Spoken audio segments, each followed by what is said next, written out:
బుగ్గ మీద వెచ్చని సిగ్గు వచ్చినప్పుడు దానిని అడుగు, ఎర్రదనం అంటే చెబుతుంది. పెదవి కొమ్మ పూసిన పువ్వు అందమైన నీ చిరునవ్వు, తెల్ల రంగు అట్టా ఉంటుంది. నీలో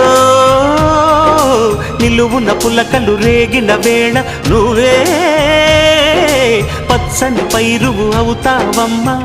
దిగులు రంగే నలుపు అనుకో, ప్రేమ పొంగే పసుపు అనుకో. భావాలను గమనిస్తుంటే ప్రతి రంగును చూస్తున్నట్టే, చూపులు ఎవరివైనా చూపించే లోకం ఒకటి. నేస్తమా ఇద్దరి లోకం ఒకటే లేవమ్మా, అందుకే నా కన్నులతో లోకం చూడమ్మా.